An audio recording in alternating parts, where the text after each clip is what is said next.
What is up, YouTube? BB368 coming at you with a bit of an updated deck profile for my Lair of Darkness Fiend deck. I was doing a bit of research and I got a few suggestions from a few of you guys for how to update the deck, and I took those into consideration. I've made a few adjustments, and I've also added some of my own to try and um, work on the consistency and the power of the deck, and I think it's a pretty interesting take on the build. So obviously, let's just get right into it. Obviously, you're going to be running triple of Lilith, our searcher. For those who are unaware, again, um, Lilith, when she is on the field, if she is normal summoned, her attack is halved.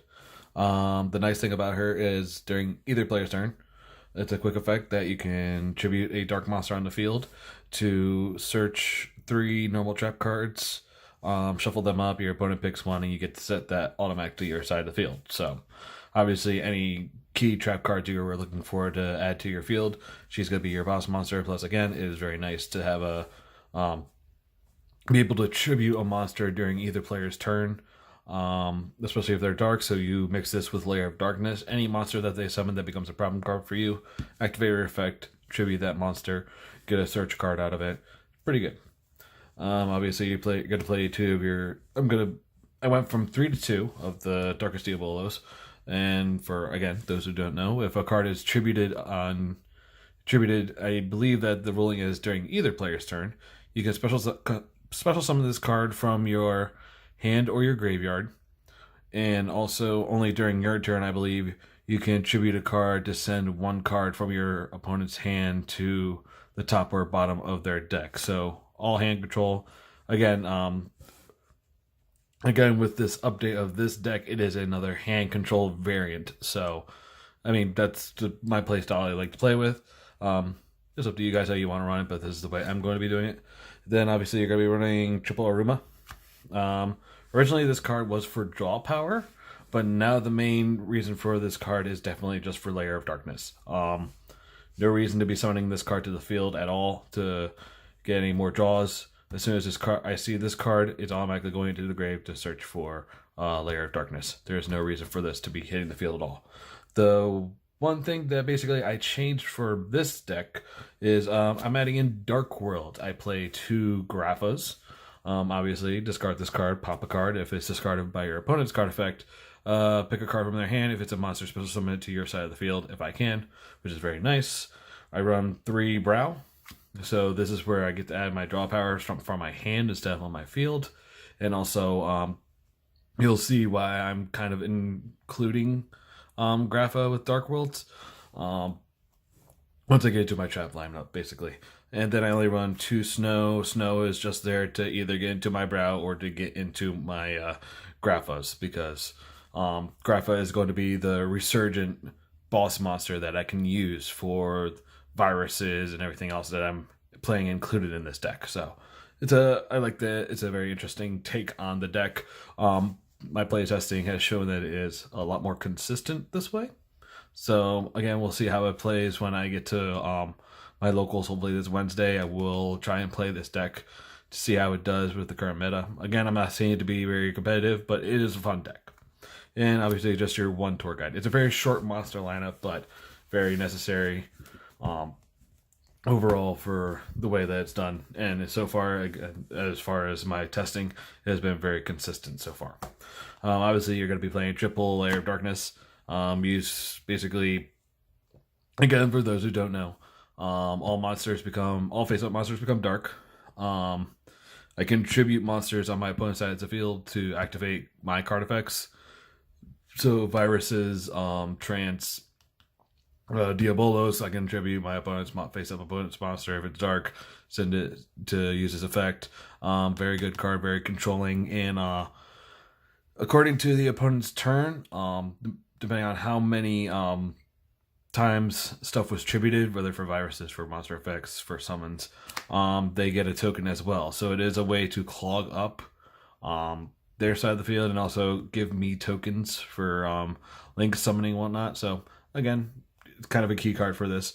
I run triple Dark World dealings. Yes, it is giving my opponent a draw, but you will see why if I open 1 card in particular at the very beginning with with Trance, if I'm set up with Grapha or Diabolos and Grave, activate Trance, grab the Diabolos, I can activate that trap during that turn. Allows me to basically, I want to have my opponent draw cards because I will basically be sending either their cards straight to the grave or destroying them. And you'll see why with my trap lineup.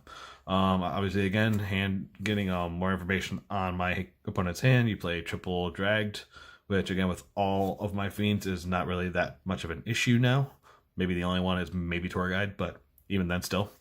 You play 2 Melody of the Awakening Dragon because again you can search all the.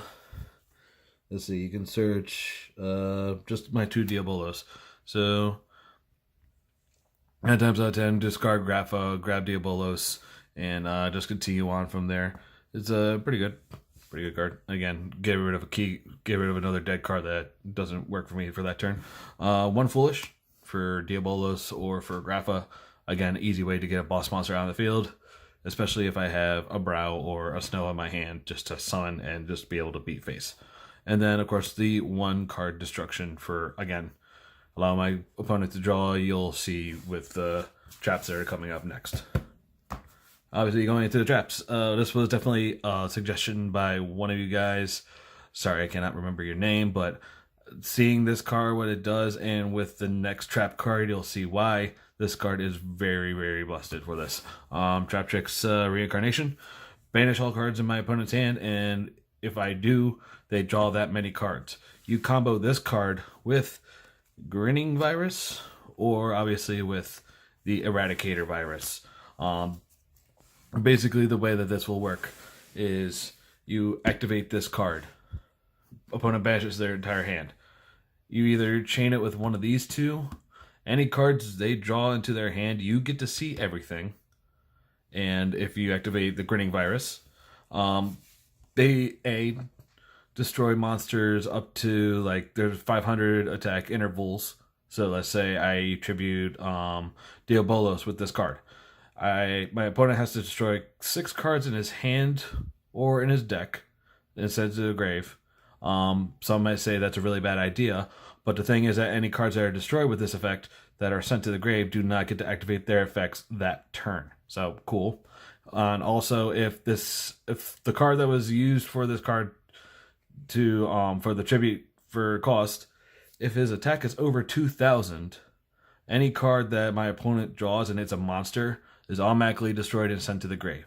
So automatically shutting down my opponent every card that they draw, again off of Reincarnation or off of Dark World Dealings, dragged down to the grave. Any drawing cards that they activate basically shuts them down, sending cards straight to the grave. If I'm understanding my rulings correctly, this activates during draw phase. So say if I was playing against Thunder Dragons and they had a quick effect monster, it would not be able to activate the effect because it's still in the draw. It's not during the standby when an effect would be able to activate. Correct me on that if I'm wrong. I'm not really too sure on that. That's what I think. That is my understanding of the thing. But again, I'm up in my trap count. 3 Reincarnation, 3 Grinning Virus, 2 Eradicator Viruses for traps and or spells, and obviously the triple Mind Crush, because again, I will be constantly getting information on my opponent's hand to be able to get rid of problem cards that they possibly draw. And then, of course, we go into the extra deck. We have the 1 Saryuja, the 1 Borreload, the Nightmares, of course, 1 Summon Sorceress, a Kave Dragon is just there. Again, it's pretty easy to get out, and the link zones are pretty nice. So, again, it's just a card that's there. 1 Phantom Knight, Rusty. Then, obviously, into the Exceeds. You can go any which way you want with these. These are just what I currently have available. 1 Cowboy, 1 Abyss, Grey Hand, Silence, Phantom Knight, Breaksword, Dante, of course, Levier, and Gusto. The Borreload and the Saryuja may be a little bit finicky to get around, but I think it's fine, especially with the tokens that are produced to get Saryuja out pretty easily, especially with Diabolos and, again, the Grapha, to be able to swarm the field with big boss monsters and to just use them for this. especially being able to special summon a monster if I use 3, special summon a Brow or Snow, get back a Grapha again, so I have 2 big boss monsters on the field. Pretty nice. But overall, that's basically the deck. Let me know what you guys think. I do like this version better of the deck. Again, in my playtesting, it's been pretty consistent. Especially being able to use that combo of activating Reincarnation, then chaining the Gritting Virus or the Eradicator Virus. So basically, as they draw their cards to refill their hand from Reincarnation, you get to see every card they draw. If it's a monster, it's automatically sent to the grave. If it is a spell or trap, if you use Eradicator, it's automatically sent to the grave as well. So very controlling. Let me know what you guys think. It's my take on the deck. Leave a comment down below. Suggest more suggestions. I'm always looking for more stuff to do. I may eventually start getting into other decks as well. I do have a Dark Magician deck profile to possibly do, which is just straight out of the Legendary Heroes deck, structure deck box thing, and also some Pendulum Dragons. I still need to do my Salamangreat deck profile eventually. I'm not really too sure right now, even if I want to play the deck. I mean, it is top, but I do need to eventually get out to a regional before the deck gets hit.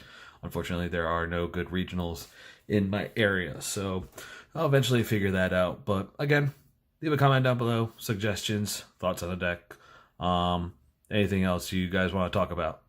Anyway, this is BB368 signing out.